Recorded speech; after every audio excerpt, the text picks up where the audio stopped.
Assalamualaikum warahmatullahi wabarakatuh. Perkenalkan, saya Muhammad Takinanta Fauzan dengan 3 digit tim terakhir 166.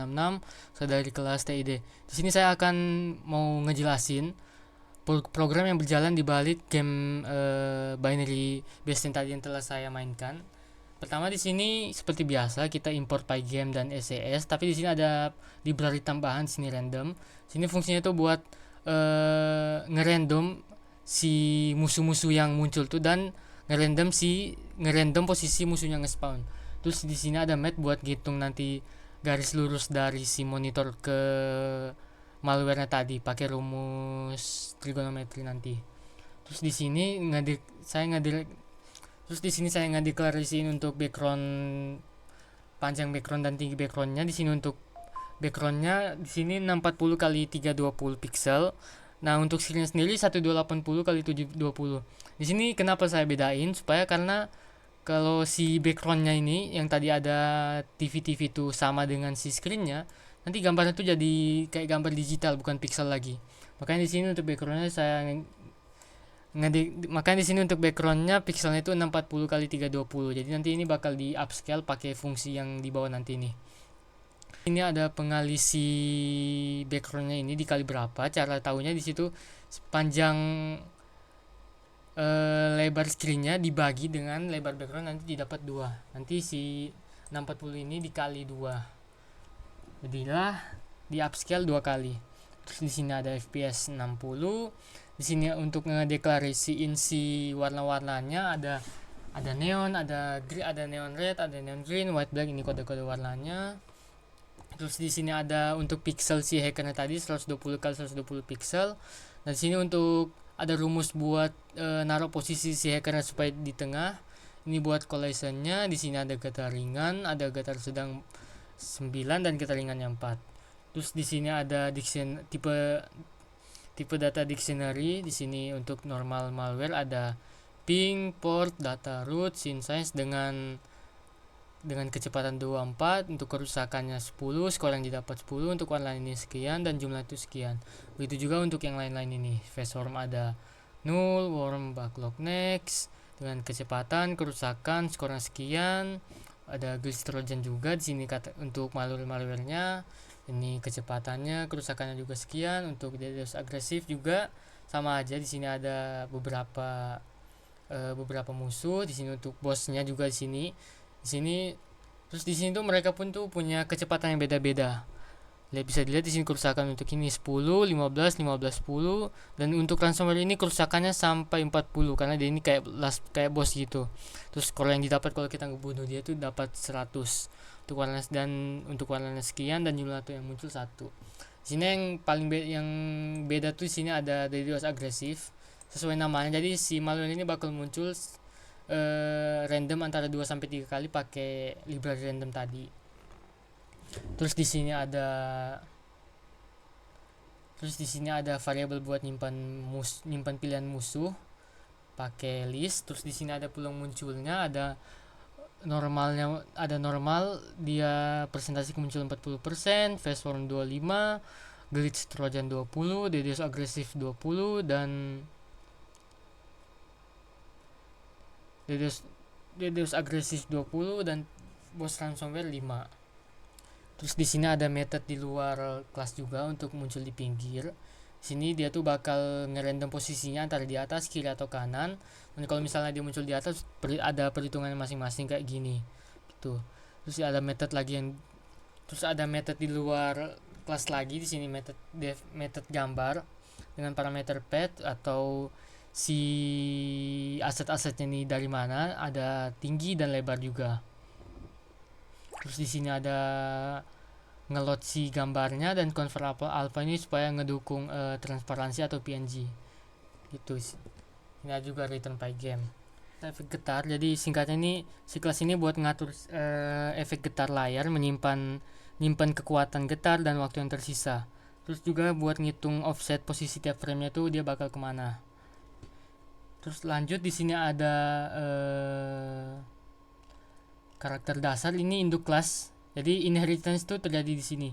Di sini ada atributnya, self untuk posisi X, untuk posisi Y, untuk kecepatan, dan boolean untuk hidup matinya si buat tahu si karakter ini udah hidup atau mati. Nah, inheritance itu di sini. Ini untuk kelas untuk warisannya di sini ada kelas musuh karakter dasar ini. Jadi untuk inheritance di sini cuma terjadi satu kali. Di sini ada musuh, ada kelas musuh. Jadi di kelas ini semua musuhnya tuh diatur di kelas ini kayak ngatur gerak, logika ngetiknya, cara gambarnya si musuhnya juga itu bakal diatur di sini. Inheritance itu terjadi di sini. Jadi kelas musuh ini adalah kelas warisan dari si karakter dasar ini. Ini ada propertinya, di sini ada jenis, ada kata. Ini ngambil data dari dictionary yang di atas tadi. Ada kata, rusak, kerusakan yang kita dapat, skor yang didapat, ada warna, ada font juga. Terus di sini ada progressnya. Terus ini self dikunci, ini kayak kalau misalnya kita udah ngelock si malwarenya. Ini ada method gerak di sini buat pokoknya metodnya buat ngatur-ngatur gerak si musuhnya tuh. Terus di sini ada method cek huruf dengan ngembaliin string selesai benar atau salah. Jadi selesai itu kalau misalnya hijau tadi itu warna hijau, kalau misalnya layar udah hijau berarti udah selesai. Kalau benar juga warna hijau, kalau misalnya salah artinya nanti jadi warna merah kayak gitu.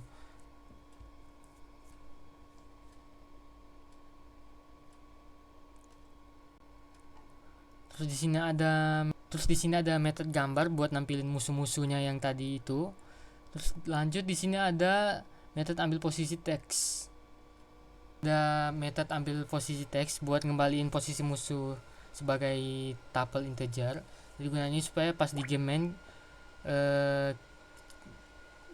jadi supaya si game main ini tahu kita ngegambar garisnya tuh kemana, kayak ada garis-garis hijau tadi. Terus di sini ada method hitung jarak buat tahu jarak si musuhnya tuh ke monitor berapa. Di sini ada perhitungannya. Terus di sini setelah kita tahu dx dy-nya, di sini pakai rumus trigonometri buat tahu garis lurusnya, ditarik garis lurus. Terus di sini ada kelas partikel. Di sini buat si partikelnya tuh kalau misalnya si musuhnya tuh udah mati, nah si kelas partikel ini gunanya untuk itu. Di sini ada propertinya, di sini ada koordinat x, ada y-nya, ada nyawanya atau seberapa lama dia memudar, terus ada nyawa awal, ada warnanya juga, ada ukurannya juga. Terus di sini ada method gerak. Sini buat buat si partikel itu bisa gerak, jadi dia gak diam di tempat, dia bakal nyebar gitu. Terus di sini ada method gambar, ya ini buat ngegambar si partikelnya. Terus di sini ada kelas game main dengan properti layar luar, diisi dengan layar. Terus di sini ada layar luar, layar dalam, ada efek getar. Di sini ada fontnya untuk info, kayak info nyawa, info score, high score. Terus di sini ada font musuh, jadi si malware-malwarenya ada font score juga tadi, ada font score tertinggi, ada mode gambar, dan sini ada mode ulang atau kalau kita udah kalah. Di sini ada method mode gambar. Di sini tuh gunanya buat ngeimport gambar-gambar yang udah kita taruh di sini. Sebenarnya udah ada di sini tadi. Saya lupa jelasin tadi. Di sini ada idle, gambar benar, ada salah.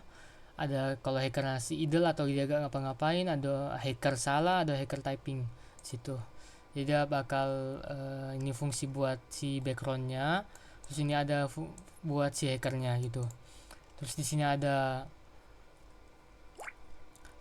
ada method mulai ulang kalau kita udah kalah. Jadi semuanya tuh bakal di set ke 0 untuk kayak gini. Skornya HP-nya kembali ke 100, skornya ke 0. Terus di sini partikel dan musuhnya masih 0. Musuh yang aktif itu masih gak ada juga. Terus sini ada waktu munculnya masih default, masih 0.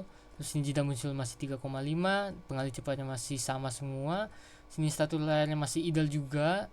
Waktu layarnya 0. Terus target garisnya, pokoknya sini semuanya masih 0, dikembalikan ke default lah kalau misalnya kita ulang. Terus di sini ada method kesulitan. Jadi ini fungsinya buat buat apa? ngenaikin tingkat kesulitan seberapa lama kita bermain gitu. Sini ada metode musuh pakai random choice buat milih musuhnya tuh yang mana aja yang muncul secara acak. Sini ada percabangannya juga, jadi kalau misalnya dari data jumlah yang muncul ada lebih dari satu atau si DDoS agresif itu, dia bakal ngerandom antara 2 sampai jumlah musuhnya itu 3 kayak gitu. Sini ada metode ngatur tampilan, jadi kalau misalnya kita salah dia bakal nampilin backgroundnya salah, kalau misalnya dia benar bakal nampilin background yang benar. Terus di sini, nah di sini yang intinya di sini ada metode tekan tombol.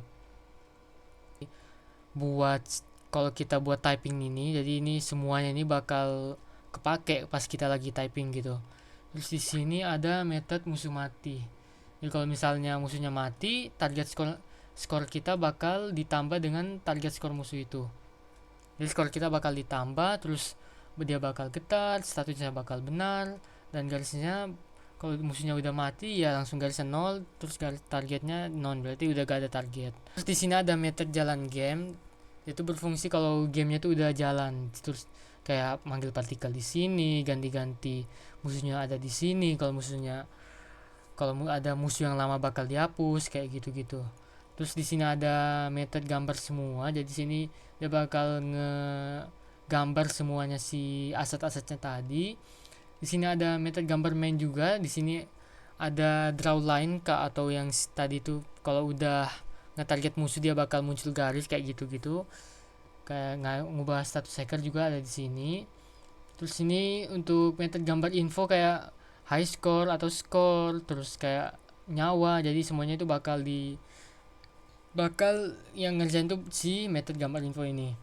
Gambar kalah yang fungsinya buat bakal nampilin kalau kita udah kalah, kayak ada sini ada best score yang bakal ditampilin, skornya tadi kita berapa, ada try again juga bakal ditampilin di sini. Terus di sini ada juga method saat diklik, jadi kalau misal ini fungsinya buat menerima input dari mouse-nya kita kalau kita udah neken try again-nya. Terus untuk method mainnya ini, jadi awal mulanya pokoknya semuanya dari sini, ngatur FPS-nya di sini, ngatur background-nya, ngatur screen-nya, ngatur nama screen-nya, kayak gitu-gitu semuanya bakal dijalanin di method ini. Dan kalau udah sini ada dan di sini kalau udah selesai dia bakal di quit, terus di akhir dia bakal manggil si main ini. Oke, jadi sekian dari saya. Mohon maaf apabila ada salah kata dan penjelasan yang kurang. Saya tutup. Wassalamualaikum warahmatullahi wabarakatuh.